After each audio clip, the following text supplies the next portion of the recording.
Hi everyone. अगर तुम्हारे दिमाग में भी ये बात आती है कि मेरा प्रोडक्ट सर्विस तो अच्छी है मगर फिर भी लोग क्यों नहीं खरीदते और मैं ऐसा क्या चेंज करूं इससे मेरा प्रोडक्ट ज़्यादा से ज़्यादा सेल हो। अगर इस सवाल का जवाब आप जानना चाहते हैं तो ये वीडियो आपको पूरी देखनी होगी। तो मैं बताना चाहता हूँ कि इस दुनिया में ऐसा कोई प्रोडक्ट नहीं है जो किसी को भी चाहिए ना हो।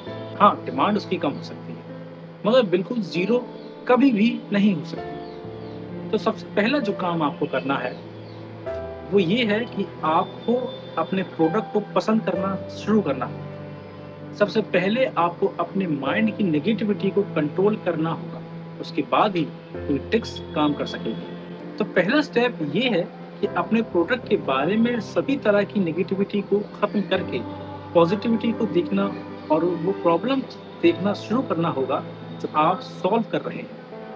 इसके बाद जो दूसरा स्टेप होगा और जो इस वीडियो का मोटिव भी आपको बताना का है वो है आप कभी भी कुछ भी रेंडम मत बोलें।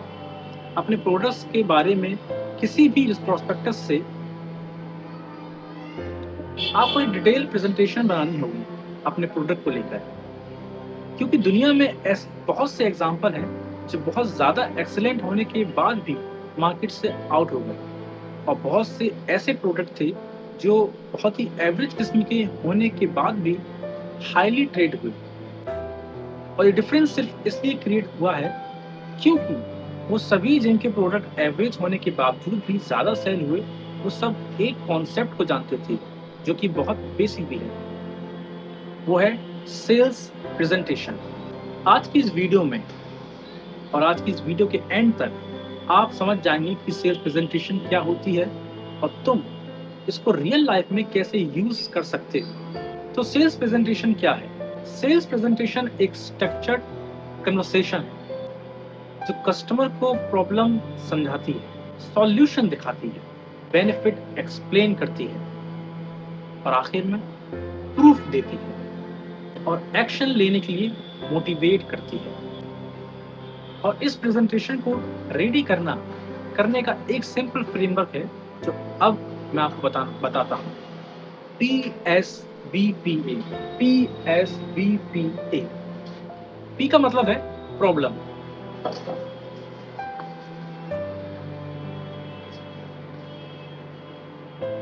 मतलब आपका प्रोडक्ट कस्टमर की किस प्रॉब्लम को सॉल्व कर रहा है। ज्यादातर बार ये होता है कि आपका प्रोडक्ट हो सकता है कि मल्टीपल प्रॉब्लम सॉल्व कर रहा हो, हमें वो सब नहीं बतानी है, हम सिर्फ वही पेन पॉइंट हाईलाइट करेंगे जो वो एक्चुअली फील कर रहा है हमारा कस्टमर। जैसे मेरे केस में बहुत सारे स्टूडेंट्स इंग्लिश और कम्युनिकेशन की वजह से इंटरव्यू क्रैक नहीं कर पाते। इंटरव्यू क्रैक ना कर पाना पेन पॉइंट है, तो मैं सिर्फ उसे ही हाईलाइट करूंगा।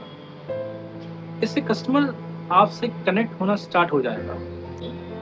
मतलब बहुत सिंपल है, अगर आप किसी मतलब की बात करेंगे तो वो सुनेगा ही। नेक्स्ट है सॉल्यूशन, S। यहाँ पर जो हमने प्रॉब्लम बिल्ड अप किया था, स्टूडेंट अच्छी डिग्री के बाद भी इंटरव्यू क्रैक कर नहीं पाता, मेरे केस में आप अपना खुद से सेट कर सकते हैं। अब बारी है उसका सॉल्यूशन देने की। क्या कोई ऐसा मैजिक है जिससे ये प्रॉब्लम सॉल्व हो? हाँ है। मेरे केस में हमने MBA प्रोग्राम डिजाइन किया है जिसमें प्रोफेशनल इंग्लिश कम्युनिकेशन स्किल्स और बिजनेस सॉफ्ट स्किल्स सिखाई जाती है। तो ये एक सॉल्यूशन है। प्रॉब्लम बिल्ड करने के बाद आप आएंगे सॉल्यूशन पर, जो कि सेकंड स्टेप है। जब आपने प्रॉब्लम बिल्ड कर दी, सॉल्यूशन आपने बता दिया क्या है, थर्ड होता है बेनिफिट्स बताना। फीचर्स नहीं, बेनिफिट्स। ये एक बहुत ज़्यादा ना समझवाने वाली बात है कि लोग समझ नहीं पाते कि फीचर्स में और बेनिफिट्स में क्या डिफरेंस है। फीचर्स और बेनिफिट्स के डिफरेंस के ऊपर मैं एक वीडियो बनाऊंगा, वो मगर बाद में। मगर अभी एग्जांपल के लिए मेरा केस ही ले लेते हैं। Features 3 phases. ये फीचर का मतलब हुआ 3 फेजेस हैं।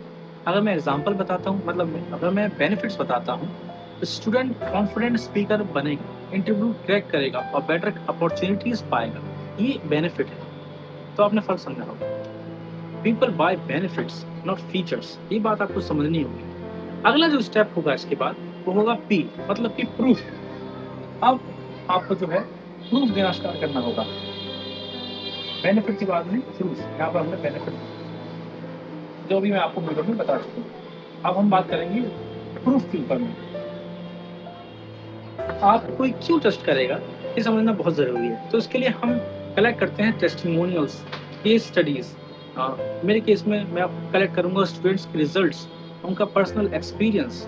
आप भी इस्तेमाल कर सकते हैं पर्सनल एक्सपीरियंस अपने प्रोडक्ट के बारे में, क्योंकि लोग प्रोमिसेस पर नहीं प्रूफ पर ट्रस्ट करते हैं। इसलिए आपने देखा होगा कि लोग बीटा बैचेस बनाते हैं और वो वेबिनार्स भी करते हैं। इससे वो टेस्टिमोनियल्स और स्टोरीज कलेक्ट कर सकते हैं। तो ये 2 तरीके होते हैं किस तरह से आप प्रूफ्स को कलेक्ट करते हैं। लास्ट इस फ्रेमवर्क का एक्शन, इफ एक्शंस। एक्शन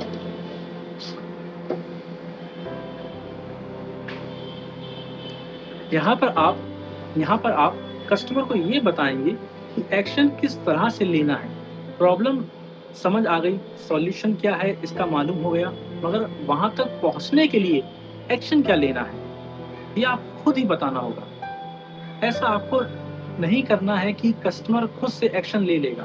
ऐसा आपको नहीं सोचना है कि कस्टमर खुद से एक्शन ले लेगा। ऐसा नहीं करना है। आप कस्टमर को नेक्स्ट स्टेप बताना होगा। एग्जाम्पल मेरे केस में ही enrol now, book a call, या आपको खुद से बतानी होंगी बातें, क्योंकि कस्टमर के दिमाग ज़्यादा कोई काम नहीं कर रहा होता उस वक्त, क्योंकि काफ़ी सारे स्टेप्स आप लेकर नीचे ऊपर से नीचे आ रहे होते हैं। तो आपको मूवमेंट दिखाना होता है कि वो काम कर रहा है। अब यहाँ पर हम क्लोजिंग टेक्निक का भी यूज़ कर सकते हैं। अब 2 तरह के क्वेश्चंस होते हैं, ओपन एंडेड क्वेश्चंस और क्लोज एंडेड क्वेश्चन। ये दोनों क्वेश्चंस में डिफरेंस क्या है ये मैं आपको एक अपनी अगली वीडियो में बता दूंगा। आप इस्तेमाल कर सकते हैं क्लोज एंडेड क्वेश्चंस। ये फ्रेमवर्क सिर्फ प्रोडक्ट और किसी कंपनी तक लिमिटेड नहीं है, क्योंकि लाइफ में हम हर दिन कुछ ना कुछ सेल कर रहे हैं। इंटरव्यू में अपने आप को, बिजनेस में अपना प्रोडक्ट, रिलेशनशिप में अपनी बात, लीडरशिप में अपना विजन। क्वेश्चन ये नहीं है कि तुम सेल कर रहे हो या नहीं कर रहे हो। क्वेश्चन ये है क्या तुम इफेक्टिवली सेल कर पा रहे हो, क्योंकि अपॉर्चुनिटीज उन लोगों के पास जाती हैं जो अपनी वैल्यू कम्युनिकेट कर सकते हैं। अगर आप भी कम्युनिकेशन, सेल्स, नेगोशिएशन या बिजनेस स्किल्स मास्टर करना चाहते हैं तो इस चैनल को सब्सक्राइब जरूर करें और कमेंट्स में लिखें PSBPA ये फ्रेमवर्क करना, ताकि मुझे पता चले कि तुमने वीडियो एंड तक देखी है। मिलते हैं नेक्स्ट वीडियो में, और मुझे ये भी बताओ कि अगली वीडियो में कौन सा टॉपिक एक्सप्लेन करूँ। सब्सक्राइब करें और लाइक करें। And enough for today, I will meet you tomorrow.